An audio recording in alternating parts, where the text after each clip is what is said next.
The crack in the cliff did not look like much at first glance. Just a dark line carved into pale stone, thin as a shadow at high noon. Most men would have walked past it without a second thought, but he stopped. Something about it felt wrong, or maybe too right. The desert had a way of whispering to a man if he stayed quiet long enough, and he had learned to listen. He stood there with dust on his boots and sun on his back, staring at that narrow opening. The wind moved slow across the canyon floor, carrying the dry scent of rock and thyme. He shifted the weight of his pack and took a step closer. The crack was no wider than his shoulders, maybe less in places. It looked like the kind of place where a man could get stuck and never come out.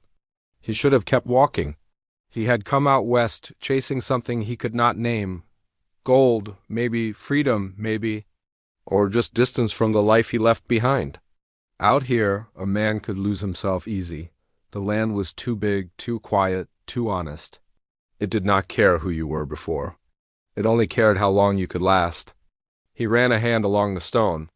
It was cool, despite the heat of the day. The crack cut deep into the cliff, straight and narrow, like a wound that never healed. He leaned in, trying to see inside, but the darkness swallowed the light whole. No echo came back when he tapped the rock with his knuckle. That bothered him more than anything. Still, something pulled at him. He had heard stories around campfires. Old miners talking low, voices half serious, half drunk. They spoke of hidden places in the earth, caverns big as towns, lost tunnels carved by hands long gone. Some said the land itself held secrets it did not want to give up. Others said those secrets were worth dying for. He never put much stock in stories, but he never forgot them either. He took off his hat and wiped his brow, then looked back at the empty stretch of land behind him. No tracks but his own. No sound but the wind.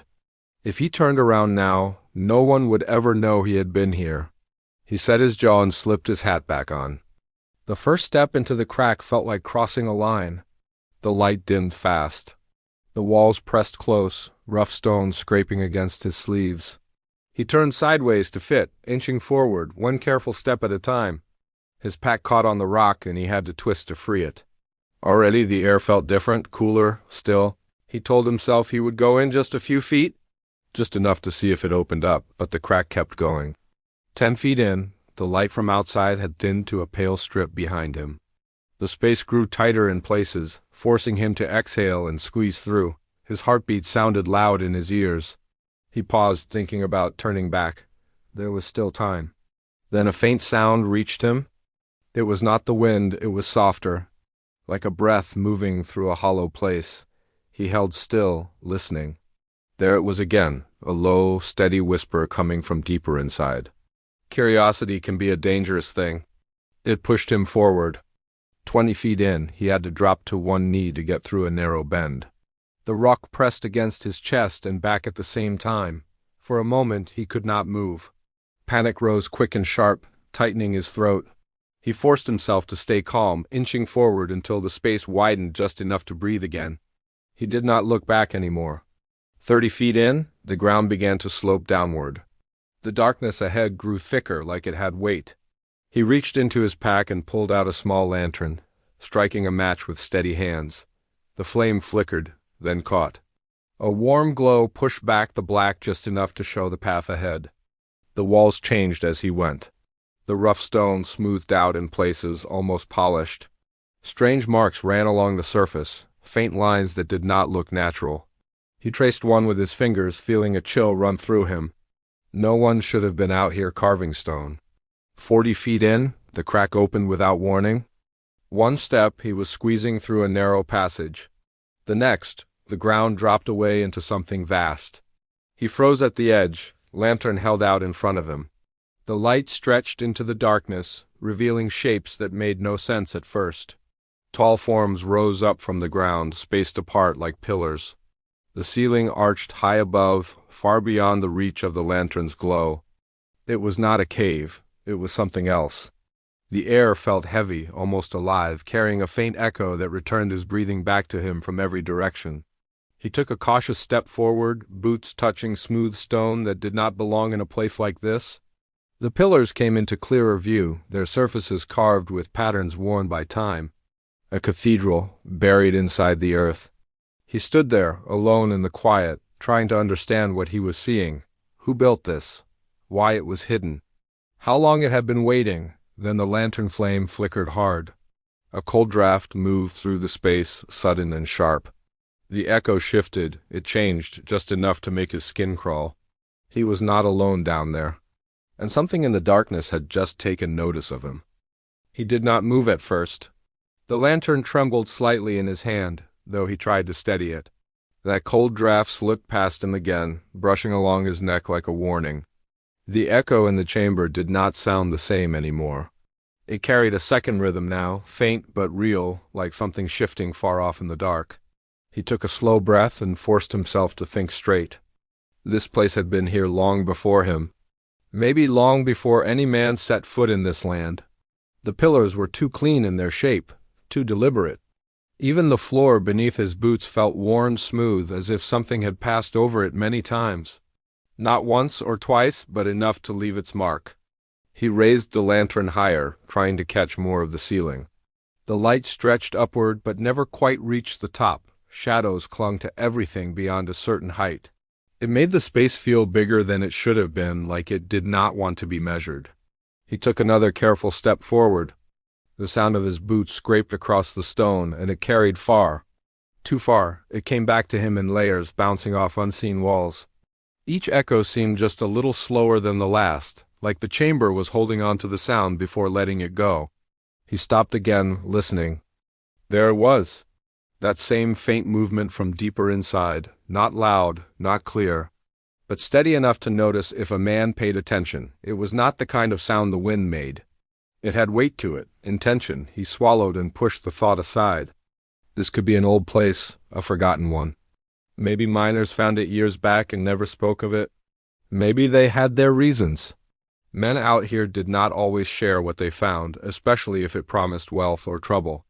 He turned slowly, taking in the pillars one by one. Each stood tall and straight, spaced in a way that felt almost planned. The carvings on them were hard to make out, worn down by time, but they were there. Lines crossing over each other, shapes that did not match anything he had seen before. Not symbols he knew, not letters. He reached out and brushed one with his fingers. The stone was cold, colder than it should have been this far underground. It sent a small shiver through his arm. He pulled his hand back without thinking, then gave a quiet huff at himself. He had faced worse than cold rock. Still, he could not shake the feeling that he was standing in a place meant for something. Not just carved out of need like a mine or shelter. This had purpose, even if he could not name it. He stepped between two pillars, moving deeper into the chamber. The lantern light shifted with him, stretching shadows across the floor. For a moment, it looked like those shadows moved on their own. He stopped again, watching. Nothing, just his nerves. He exhaled slowly and kept going. The ground sloped down a little more, leading him toward the center. As he walked, he noticed something else. The air carried a faint smell, not rot, not dust, something older. Like stone after rain, though there had been no rain in that desert for longer than he cared to think about. He crouched down and held the lantern closer to the floor. There were marks. Not clear footprints, not in the way a man or animal would leave them, but the surface showed signs of wear, curved patterns that looked like something had passed along the same paths again and again. He traced one of the lines with his eyes, following it as it curved between the pillars and disappeared into the dark. A path. That thought sat heavy in his mind. He straightened slowly, turning his head to follow where the marks led. The lantern light barely reached the end of the nearest row of pillars. Beyond that, the darkness thickened again. And somewhere out there, that faint sound shifted once more. Closer this time, he felt it more than heard it. His grip tightened on the lantern. He had a choice. Turn back now, squeeze through that narrow crack, and leave this place behind like it never existed. Or keep going, follow those marks, and find out what kind of place a man had walked into. He thought about the long trail behind him. The empty days. The nights spent staring into a small fire with nothing but his own thoughts for company. He had not come all this way to turn back from something unknown. Unknown was the only thing left worth chasing. He took another step forward. The lantern flickered again, stronger this time. The flame bent sideways as if pushed by a breath. He glanced behind him, half expecting to see something standing at the edge of the passage he came through. There was nothing there. Just the thin slit of light far behind, barely visible now. He turned back quickly. The chamber felt different again. The silence was no longer empty. It pressed in around him, thick and watchful. Even his own breathing sounded too loud. Then he saw it. Far ahead, between the pillars, something caught the light. It was not moving. Not at first glance. Just a shape darker than the rest of the darkness? Taller than a man, maybe? Hard to tell from the distance. He squinted, raising the lantern higher. The light trembled across the stone, stretching toward that shape. For a moment, it looked like part of the chamber. Another pillar, maybe. But the outline was wrong. Too uneven, too narrow at the base. And then, just as he leaned forward to get a better look, the shape shifted. Not much, just enough. Like something turning slightly, aware of the light. His breath caught in his throat. The echo returned again, but this time it did not belong to him. It came from out there, from that same place where the shape stood. A low sound, drawn out and hollow, rolling through the chamber like a distant call. He did not understand it, but he knew one thing clear as day. Whatever built this place was not the only thing that had found it. He did not step back, though every part of him told him to. His boots stayed planted, his hand tight around the lantern, eyes fixed on that shape between the pillars. The flame flickered again, weaker this time, like it was struggling to hold its ground. The shape did not move again, but it no longer felt still. It felt aware. He swallowed hard and forced himself to look away, just for a second, to gather his thoughts. Fear had a way of closing a man in, shrinking the world down to whatever scared him most. He had learned that out on the trail. If you let fear lead, it would walk you straight into trouble. So he breathed slow and steady, think. That thing out there might be nothing more than shadow playing tricks. The light was weak, the space too large, the mind too ready to fill in the blanks. He had seen shapes in the dark before that turned out to be nothing but rock and wishful thinking. But the sound, that low, hollow call, that had been real. He shifted his stance and took one careful step to the side, changing his angle. The lantern light slid across the floor and climbed up the nearest pillar. The carvings caught the glow again, and this time he noticed something he had missed before. They were not random. The lines curved and crossed in patterns that repeated from pillar to pillar. Not words, not anything he could read, but they had a rhythm to them, like someone had tried to tell a story in stone. His eyes followed one set of carvings from the base of a pillar up toward where it disappeared into shadow. They seemed to rise. Every line angled upward, as if pointing toward the ceiling, toward something above. He glanced up again, but the darkness swallowed whatever lay beyond. A place like this did not come from chance. Someone had built it with purpose. That thought settled deeper now, heavier than before. He looked back toward the shape, still there. Still wrong. He moved forward, slow and careful, placing each step with intention. The ground beneath him remained smooth, worn in those same curved paths. As he walked, the silence shifted again. The echo followed him, but it lagged just enough to feel off, like it belonged to a different set of footsteps. He stopped. The echo stopped a breath too late. His chest tightened. He turned his head slightly, listening over his shoulder. The narrow crack behind him was barely visible now, a thin line of gray light far off between the pillars. It looked farther away than it should have been. He had not walked that long. Not enough for it to shrink like that. A thought crossed his mind that he did not like. What if the place was not as still as it seemed? What if the distance was changing? He shook his head, trying to push that idea aside, but it stayed with him, quiet and stubborn. The lantern flickered once more, and this time it dipped low before rising again. The darkness surged closer for a second, wrapping around the edges of his sight. In that brief moment, he felt something shift to his left. He turned fast, raising the lantern. Nothing, just pillars and shadow. But the feeling did not leave. He moved again, slower now, eyes scanning every angle. The shape ahead grew clearer as he closed the distance. It stood near the center of the chamber where the pillars spread wider apart. Another step, the air grew colder. Another step. That faint smell grew stronger, sharp, and clean, like stone split open. Another step. The shape resolved just enough for him to see its outline more clearly. It was not a pillar.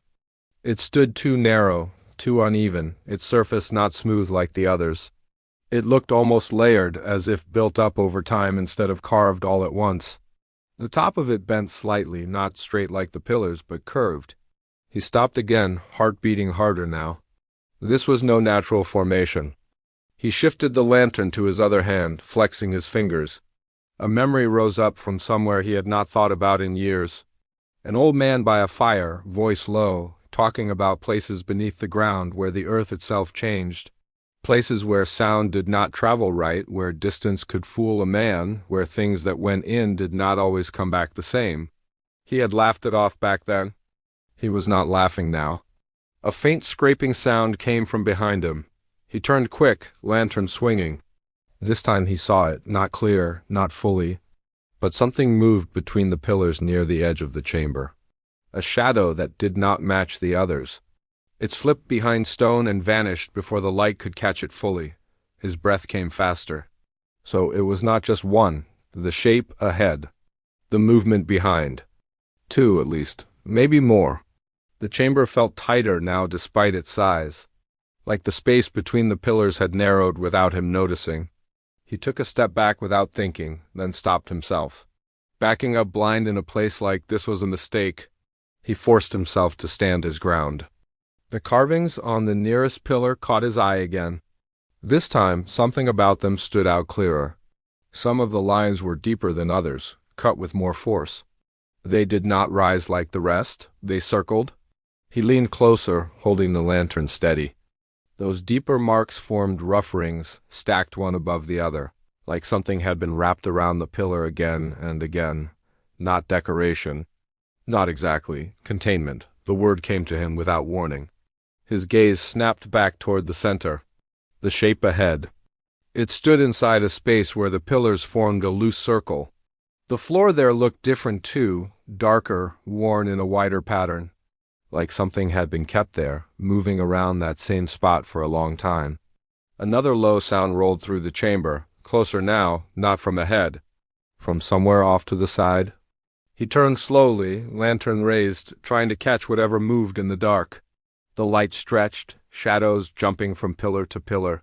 For a moment he saw two shapes at once. One near the center, one slipping along the edge, and then the lantern flame dropped again, almost going out. Darkness rushed in hard. In that instant, something moved much closer than before. Close enough that he heard it clearly. A slow, dragging step across stone, just beyond the reach of his light.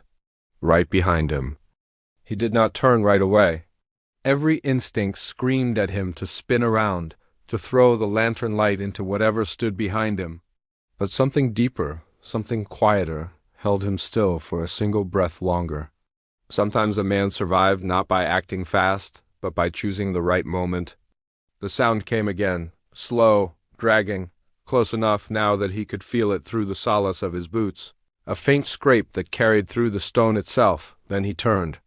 The lantern swung wide, light spilling across the pillars, chasing shadows back into the dark. For a brief second he caught it. Not clear, not whole, but enough. A tall shape, bent slightly, its surface uneven like the one near the center. It moved with a kind of weight that did not match any animal he knew. No quick steps, no sudden rush. Just steady motion like it had all the time in the world. The light touched it, and it shifted away, slipping behind a pillar with a smoothness that felt wrong for something so large. He stepped back, breath tight, eyes darting. They were closing in, not rushing him, not chasing him, guiding him. The thought hit him hard.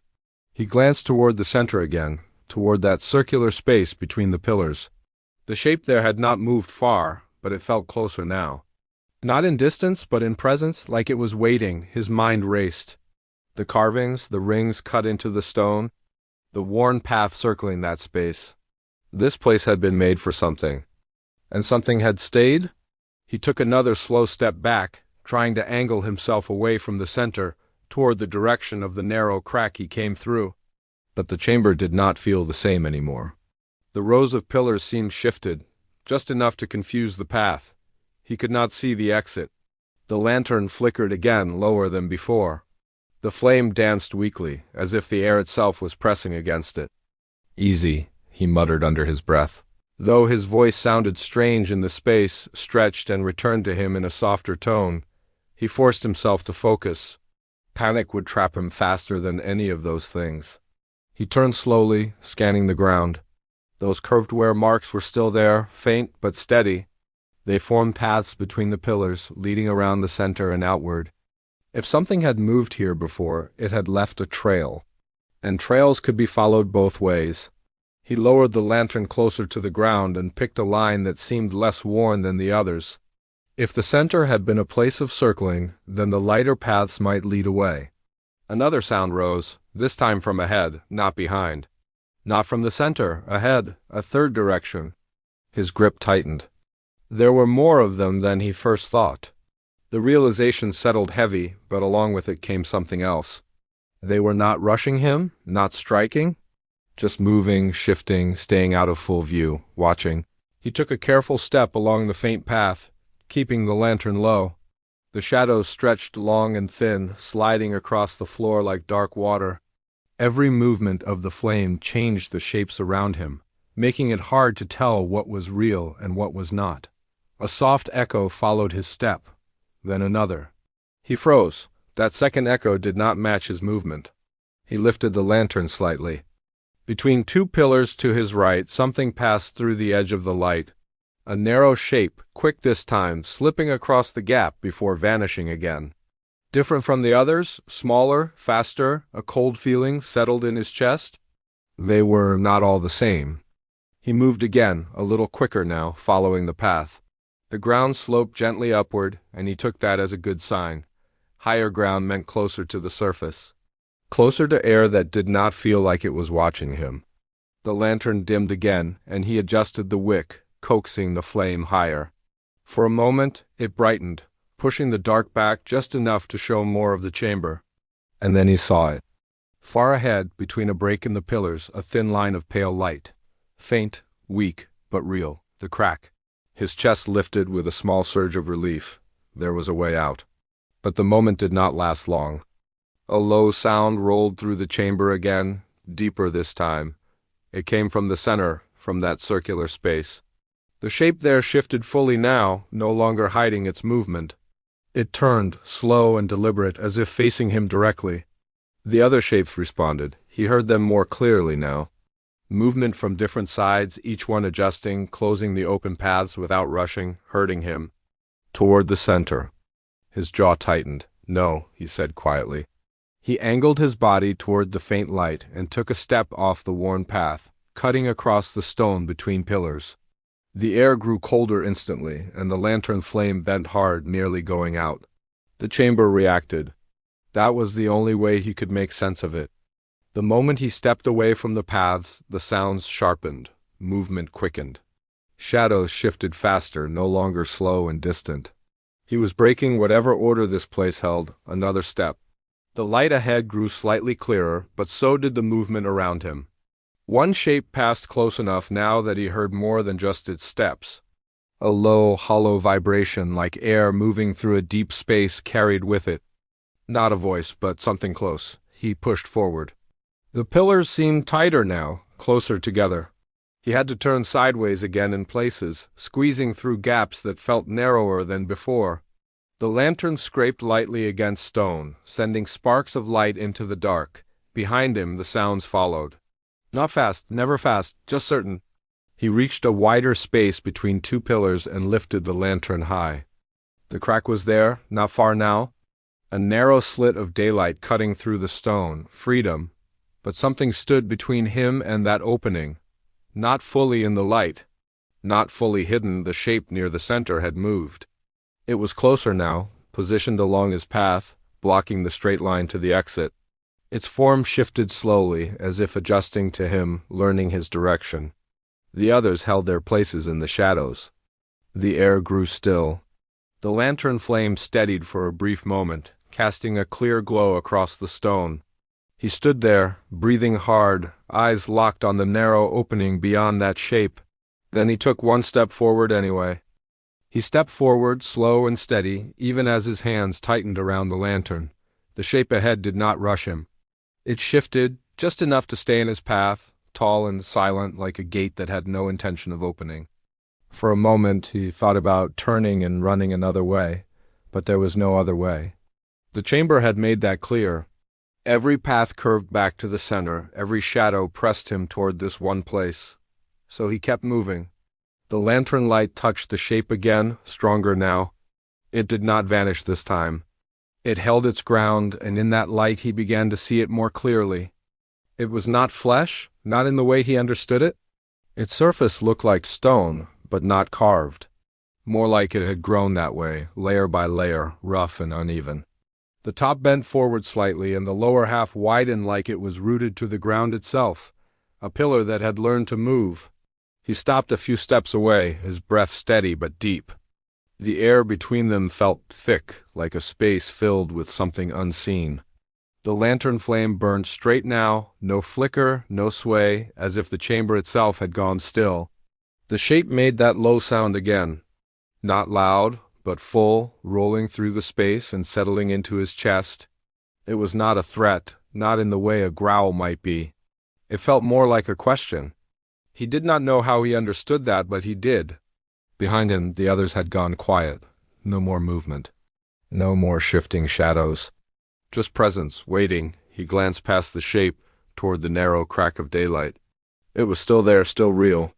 Close enough now that he could almost feel the warmth from it. Then he looked back at the thing in front of him. This place was not random. The carvings, the paths, the way the pillars circled the center. It had been built to hold something, or maybe to guard something. And he had walked straight into it. He swallowed and did the only thing that made sense. He lowered the lantern, not fully. Just enough to show he was not pushing forward with force. Not trying to break through. The shape shifted again, slowly, almost carefully. The top of it tilted, as if studying him in return. Another low sound came, softer this time. He took a breath. "I'm leaving," he said, his voice quiet but clear. It echoed through the chamber, but the echo did not feel twisted anymore. It came back to him clean. "I didn't come to take anything." The words felt simple, maybe even foolish, but they were true. He had come chasing something he could not name. But standing here, he knew this was not his to find. Not his to carry out into the light. The silence held for a long moment. Then the shape moved, not forward, not toward him. It shifted to the side. Just enough. The path to the crack opened. His chest tightened with something close to disbelief. He did not waste the chance.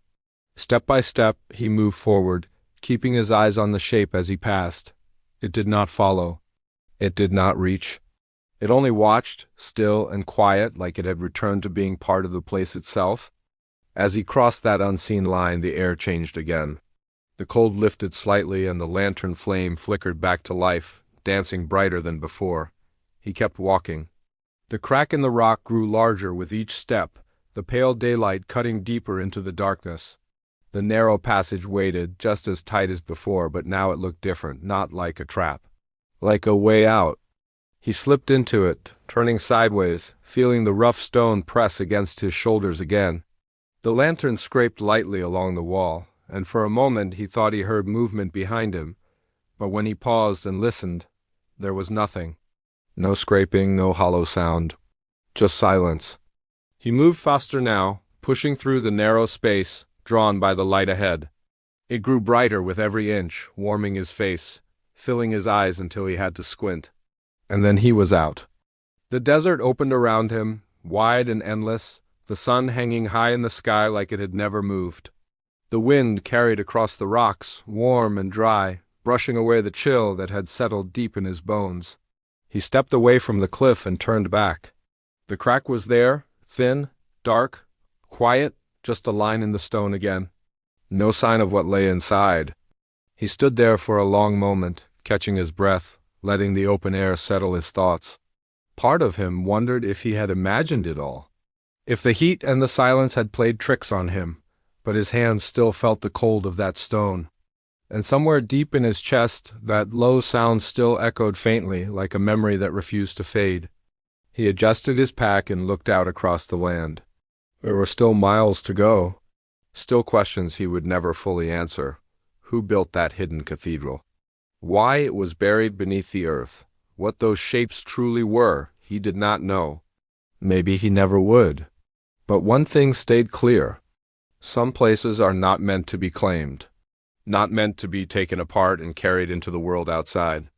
They exist on their own terms, holding their secrets, waiting in silence for those who wander too close. And sometimes the only way a man walks away is by knowing when to leave them as they are. He pulled his hat low against the sun and started walking. Behind him, the cliff stood still and quiet, keeping its mystery safe as it had for longer than any story could tell. And ahead of him, the open land stretched wide, full of roads yet to be walked and a life that felt just a little bigger than it had before.